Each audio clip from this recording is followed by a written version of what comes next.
Student, हमने relative velocity पर based NCERT के क्वेश्चन कंप्लीट कर लिए थे। बेटा कुछ एक्स्ट्रा क्वेश्चंस करते हैं। बेटा इस क्वेश्चन में दिया है a man is 9 metre behind the door of a train when it starts moving with acceleration equal to 2 metre per second square. बेटा जब ट्रेन चलना स्टार्ट करती है 2 मीटर पर सेकंड स्क्वायर के एक्सेलरेशन के साथ, तो बेटा ये पर्सन कितनी दूर था ट्रेन के डोर से? बेटा 9 मीटर। अब बोला है the man runs with full speed. बेटा जो पर्सन है अपनी फुल स्पीड से दौड़ना स्टार्ट कर देता है। अब बोला है how far does he have to run, तो उसे कितना दूर दौड़ना पड़ेगा, and after what time does he get into the train, और बेटा कब वो ट्रेन में चढ़ पाएगा, और what is his full speed, और उसकी फुल स्पीड क्या थी। बेटा सबसे पहली चीज तो ये है, ट्रेन में चढ़ने के लिए उसके लिए मिनिमम उसकी जो वेलोसिटी होगी वो जरूरी होगी। जिस टाइम बेटा वो ट्रेन में चढ़ रहा था उस टाइम जो ट्रेन की वेलोसिटी है और पर्सन की वेलोसिटी दोनों क्या होनी चाहिए? बराबर होनी चाहिए। अगर वो कम हुई पर्सन की वेलोसिटी तो गेट से पीछे रह जाएगा। तो यहाँ पे सबसे बेसिक कंडीशन है to get in to train the velocity of train and velocity of person when he enters in the door of train should be same. Okay students, तो जैसे मैंने माना बेटा ये ट्रेन है, ये ट्रेन का गेट है बेटा, और यहाँ पे पर्सन था। ट्रेन ने बेटा चलना स्टार्ट किया, बिल्कुल यू जीरो रहा होगा, और बेटा एक्सेलरेशन बता रखा है 2 मीटर पर सेकंड स्क्वायर। तो बेटा ये जो गैप था, ये गैप बेटा 9 मीटर का है। ओके, तो पहले बेटा हम ये मानेंगे पर्सन की फुल स्पीड u है, और ट्रेन के गेट में जाने के लिए बेटा उसे अपनी वेलोसिटी को उस टाइम ट्रेन की वेलोसिटी के बराबर करना पड़ेगा। तो पहले बेटा मैंने मान लिया let full speed of person is u and he enters in door of train after time small T.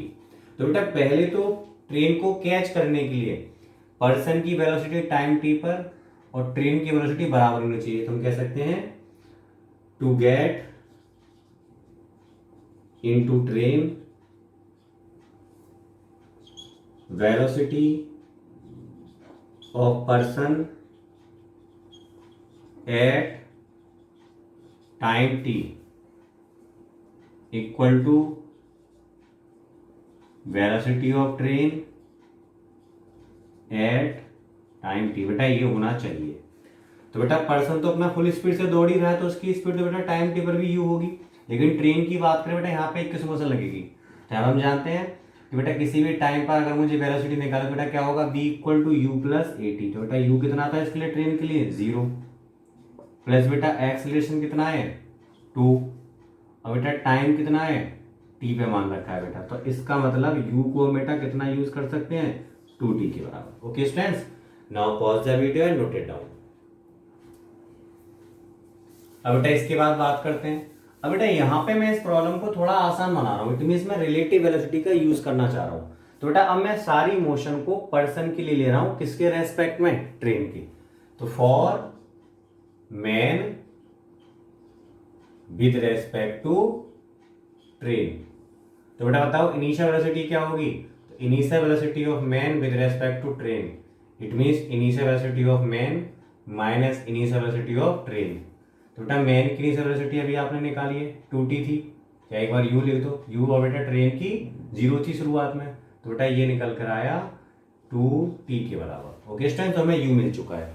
उसके बाद अगर बेटा मैं एक्सेलरेशन की बात करूं, एक्सेलरेशन, तो बेटा यहाँ पे आएगा acceleration of man with respect to train equal to acceleration of man minus acceleration of train. बेटा पर्सन तो एक्सेलरेट नहीं कर रहा, मैन तो वो तो अपना फुल स्पीड से दौड़ रहा है यू से, तो बेटा उसका एक्सेलरेशन 0 है, बट ट्रेन का एक्सेलरेशन क्या था 2, तो बेटा ये आया -2 मीटर पर सेकेंड स्क्वायर। उसके बाद बेटा डिस्टेंस की बात करते हैं। तो बताओ इन दोनों को मिलके बेटा रिलेटिव में दोनों को एक साथ लेके चलते हैं, तो बेटा इनको मिलके ये तो गैप कवर करना है 9 मीटर का, तो बेटा 9 मीटर का गैप कवर करना है इनको रिलेटिव वेलोसिटी के अकॉर्डिंग। तो जो डिस्प्लेसमेंट कवर करना है बेटा वो कितना होगा? 9 मीटर। और बेटा टाइम हमने t दे रखा था, टाइम कितना था बेटा? t था। तो कौन सी इक्वेशन लगाएंगे इसमें हम, second equation, by s equal to u t plus half a t square. तो बेटा मैंने सारी प्रॉब्लम को मैन के लिए ले लिया है, किसके रेस्पेक्ट में बेटा, ट्रेन के रेस्पेक्ट में। देखना इससे हमारी प्रॉब्लम बहुत आसान हो जाएगी। तो बेटा एस कितना था 9, यू क्या था बेटा 2t into T plus half, बेटा एक्सेलरेशन -2 इंटू में टी का स्क्वायर। ओके स्टूडेंट्स, इसको मैं रब कर रहा हूँ अब। तो बेटा यहाँ से 2 से 2 कैंसिल, ये बेटा 2t स्क्वायर टी स्क्वायर, तो बेटा टी स्क्वायर क्या निकल कर आया हमारा 9, तो t इक्वल टू आ गया बेटा 3 सेकेंड। इसका मतलब 3 सेकेंड के बाद पर्सन ट्रेन को कैच कर लेगा, इट मीन्स ट्रेन के अंदर वो बेटा वो एंटर कर जाएगा। तो बेटा हमारा एक आंसर तो आ गया ये। फिर पूछा था फुल स्पीड कितनी होगी पर्सन की, बेटा फुल स्पीड क्या थी, u इक्वल टू 2t थी ना, तो 2 इंटू 3, तो बेटा कितना आया 6 मीटर पर सेकेंड। उसके बाद बेटा उसने कितनी डिस्टेंस ट्रेवल करी पर्सन ने, तो डिस्टेंस ट्रेवल्ड बाई मैन, तो बेटा मैन ने कितनी डिस्टेंस ट्रेवल करी बेटा, वो डिस्टेंस होगी s by man equal to speed into time बेटा, क्योंकि उसकी तो स्पीड कांस्टेंट थी।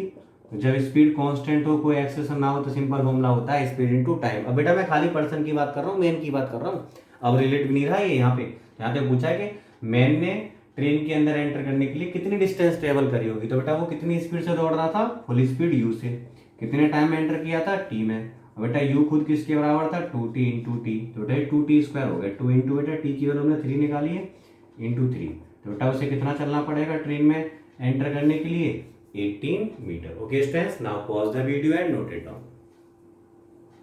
अब स्टूडेंट नेक्स्ट क्वेश्चन डिस्कस करते हैं। इसमें बोला है on a foggy day two drivers spot each other when they are just 80 metre apart, they are traveling at 72 kilometre per hour एंड 60 किलोमीटर पर आवर रेस्पेक्टिवली। तो बेटा इस तरह से रहा होगा कि एक कार बेटा ये रही, ये इधर की तरफ कार 1, तो बेटा इसकी जो वेलोसिटी है वो 72 किलोमीटर पर आवर है बेटा, तो v1 equal to 72 kilometre per hour. बेटा दूसरी कार थी ये रही, ये बेटा कार 2 है, ये इधर थी बेटा, इसकी वेलोसिटी थी 60 किलोमीटर पर आवर। बेटा जब ये एक दूसरे से कितनी डिस्टेंस पर थे 80 मीटर पर, तब बेटा वो एक दूसरे को नोटिस कर पाते हैं बिकॉज ऑफ फॉग। अब both of them applied brakes retarding their cars at the rate of 5 meter per second square. बेटा रिटार्ड कर रहे हैं, तो रिटार्ड करने का मतलब होता है एक्सेलरेशन वेलोसिटी के अपोजिट होगा। तो बेटा पहली कार का जो एक्सेलरेशन है वो पीछे की तरफ, इसलिए मैं माइनस में बोल रहा हूँ इसे, -5 मीटर पर सेकंड स्क्वायर। बेटा ये भी नेगेटिव होगा क्योंकि अपोजिट डायरेक्शन में वेलोसिटी है ना। बेटा इसको रिटार्ड करने के लिए इधर लगाना पड़ेगा एक्सेलरेशन है ना वेलोसिटी के अपोजिट, तो बेटा ये a2 है, ये प्लस का होगा 5 मीटर पर सेकंड स्क्वायर। तो बेटा हमें ये पूछा है determine whether they avoid collision और नॉट, क्या वे कॉलिजन से बच पाएंगे या नहीं। तो बेटा हमें बस ये देखना है कि जब वो अपनी वेलोसिटी को फाइनल वेलोसिटी बेटा 0 करेंगे तो बेटा वो कितनी डिस्टेंस चल चुके होंगे। अगर वो डिस्टेंस बेटा 80 मीटर से ज़्यादा हुई तो पक्का कॉलोइड कट जाएंगे, और बेटा अगर वो 80 मीटर से कम हुई तो बीच में यहाँ कहीं होंगे बेटा, और उनके बीच में कुछ गैप होगा तो वो कॉलिजन से बच जाएंगे। तो हमें एक्चुअल में यहाँ पर निकालना क्या है कि जब वो बेटा कॉलोइड मतलब जब वो मोशन कर रहे होंगे, तो अगर उन्होंने बेटा स्टॉप होने के लिए जो डिस्टेंस ट्रेवल करी मिलकर वो बेटा 80 मीटर से कम हुई तो बेटा उनका कॉलिजन बच जाएगा, और ज़्यादा हुई तो कॉलिजन नहीं बचेगा। तो हमारा एम यही होगा कि दोनों कार मिलकर कितनी डिस्टेंस ट्रेवल करती हैं तो रुकने के लिए। तो बेटा अगर मैं यहाँ पे बोलूँ कार 1 को ले लूँ 2 के रेस्पेक्ट में ले लूँ फॉर फर्स्ट कार, क्योंकि रिलेटिव से थोड़ा आसान हो जाएगा क्योंकि हम एक को हैंडल करेंगे, दूसरा ऑटोमेटिक उसके साथ एडजस्ट हो जाएगा है ना। यही तो फायदा होता है रिलेटिव का में कि एक की मोशन को दूसरे के रेस्पेक्ट में कर दो, तो भी हमारी प्रॉब्लम ऐसी बन जाती है जैसे कि दोनों ही मोशन कर रहे थे है ना, दोनों मोशन कर रहे हैं लेकिन हमने बेटा केवल एक को ही मूव कराया, दूसरे को जस्ट रेस्ट में ला दिया है, तो प्रॉब्लम हमारी थोड़ी आसान हो जाती है क्योंकि हमें फिर केवल एक बॉडी को हैंडल करना होता है और इनडायरेक्ट वे में बेटा दोनों की मोशन को हम देख रहे होते हैं। तो for first car with respect to second car, तो बेटा पहले इनिशियल वेलोसिटी निकालो u, तो बेटा यहाँ पे आएगा u का मतलब इसको बेटा मैं u की फॉर्म में बोल दूं, ऐसे बोले दो है ना, क्योंकि फाइनल हमारे लिए 0 बन जाएगा।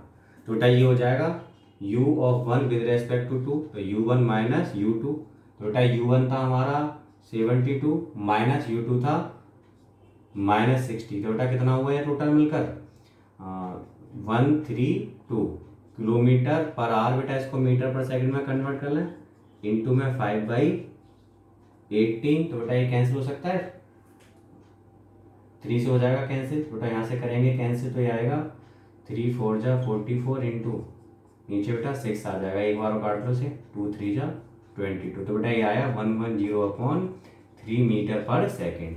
तो बेटा टू स्टॉप जो v होना चाहिए बेटा 1 का 2 के रेस्ट बेटा क्या होना चाहिए 0, ठीक है। उसके बाद बेटा एक्सलेशन की अगर हम बात करें तो एक्सलेशन 1 का 2 के रेस्पेक्ट में acceleration of 1 minus acceleration of 2, तो बेटा 1 का -5, 2 का बेटा 5, तो कितना हो गया -10 मीटर पर सेकेंड स्क्वायर। बेटा डायरेक्ट अब इक्वेशन की बात करेंगे हम, क्योंकि टाइम का बेटा मैं यूज करना नहीं, तो कौन सी इक्वेशन यूज होगी, third equation. Okay students, now pause the video and note it down.